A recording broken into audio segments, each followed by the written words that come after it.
24 से ज्यादा पार्टियां, 50 से ज्यादा नेता, राहुल की डिनर पॉलिटिक्स, इंडिया का सियासी भोज, राहुल की मजबूरी या जरूरी। एक तरफ संसद में संग्राम छिड़ा है। You told the Pakistanis exactly what you would do. Bihar में स्पेशल इंटेंसिव रिवीजन यानी SIR और वोटर लिस्ट में गड़बड़ी का आरोप लगाते हुए राहुल गांधी चुनाव आयोग और मोदी सरकार पर हमलावर है, तो दूसरी ओर राहुल गांधी इंडिया ब्लॉक में नई जान फूंकने की कोशिश में जुटे हैं। दिल्ली की सियासी फिजाएं तब गर्मा गई जब राहुल गांधी ने इंडिया ब्लॉक के नेताओं को एक छत के नीचे डिनर पर बुलाया। यहाँ 24 से ज्यादा दलों के 50 से ज्यादा नेताओं का जमावड़ा लगा और कोशिश की गई मोदी सरकार पर दबाव बनाने की, नेताओं को एकजुट कर ताकत दिखाने की, माहौल बनाने की। लेकिन ये डिनर डिप्लोमेसी इंडिया को मजबूत करने की थी या राहुल को अलायंस का लीडर बनाने की? चलिए जानते हैं राहुल की डिनर पार्टी की पूरी क्रोनोलॉजी।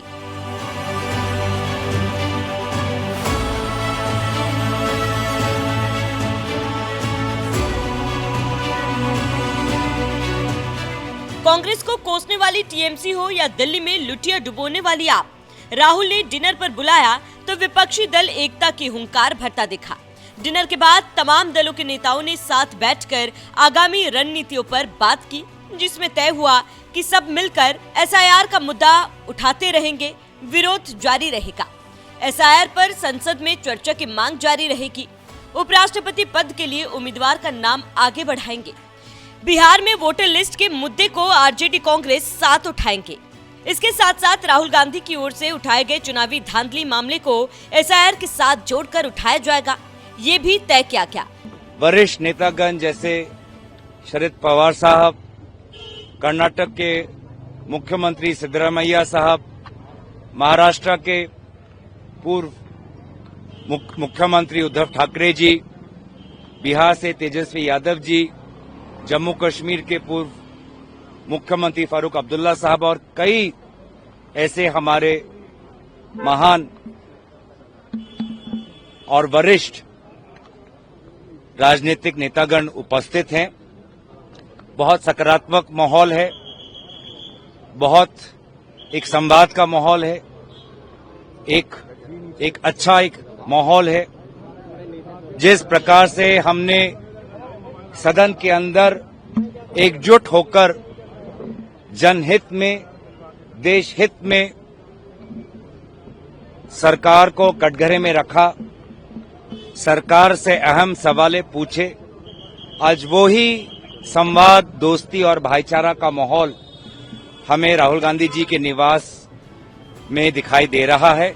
वोटर लिस्ट में गड़बड़ी, SIR, धांधली के मुद्दे पर DMK से लेकर CPIM तक और आप से लेकर TMC तक सबने सहमति जताई। दरअसल पिछले कुछ दिनों में कई ऐसे घटनाक्रम हुए जिनके बाद इंडिया ब्लॉक को एक बार फिर से मंथन की जरूरत महसूस हुई। विपक्ष मानता है कि सरकार वोटर लिस्ट से चुनिंदा नाम काटकर चुनावी गणित बदलना चाहती है। इसी को लेकर विपक्ष टेंशन में है।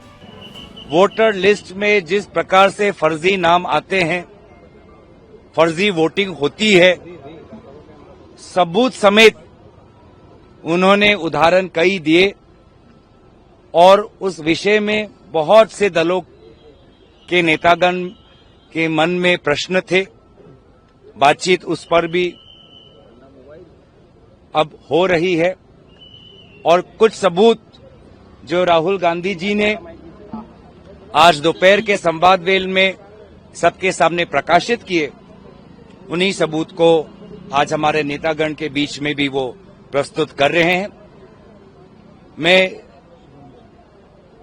सारे जो हमारे दल के नेतागण जो आज राहुल गांधी जी के निमंत्रण पर उपस्थित हुए, सभी दलों के नेतागण को, मुख्यमंत्री, पूर्व मुख्यमंत्रियों को, वरिष्ठ नेतागण को मैं शुक्रिया अदा करता हूं। राहुल ने डिनर के बाद प्रोजेक्टर पर वोटर लिस्ट में धांधली और फर्जी वोटर लिस्ट के मुद्दे को समझाया।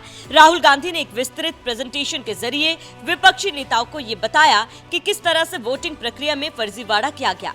इस पर सभी दल एक मत नजर आए। ऐसे में सवाल उठता है कि क्या विपक्ष राहुल की नीतियों पर आगे बढ़ने को तैयार है। बताया गया कि राहुल गांधी ने इस डिनर के लिए इंडिया ब्लॉक के हर नेता को व्यक्तिगत रूप से फोन किया, यहाँ तक कि कमल हासन को भी अंतिम समय तक कॉल किया गया। ममता बनर्जी, अरविंद केजरीवाल समेत इंडिया के कई नेताओं ने राहुल गांधी को अपना नेता मानने से इनकार कर दिया था। कम्युनिस्ट पार्टियां भी कांग्रेस पर हमलावर रही, लेकिन जो असहमत थे वो भी राहुल के घर डिनर पर पहुंचे। एसआईआर के मुद्दे पर राहुल से सहमत दिखे। ऐसे में क्या मान लिया जाए, सभी मनभेद दूर हो गए हैं। इंडिया गठबंधन के सांसद पार्लियामेंट के अंदर तो एकजुट दिखते हैं, लेकिन बाहर आकर खींचतान शुरू कर देते हैं। दूरियां, असहमति बढ़ने लगती है।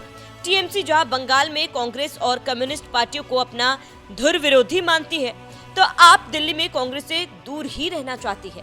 केरल में भी कांग्रेस और कम्युनिस्ट पार्टी ने अलग अलग उम्मीदवार उतारे। ऐसे में जब ये तमाम दल राहुल की डिनर पार्टी में शामिल हुए और उनके साथ मुद्दों पर सहमति जताई, तो माना गया कि ये साथ केवल मुद्दों तक है, नेतृत्व तक नहीं।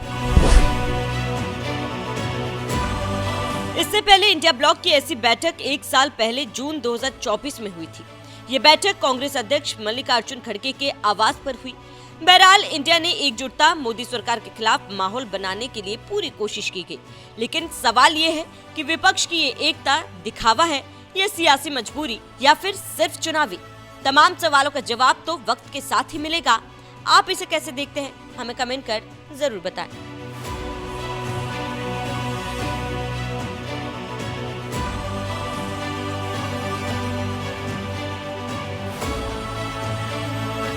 Here are 5 questions to the Election Commission of India. Instead of threatening us, threatening me, answer these 5 questions.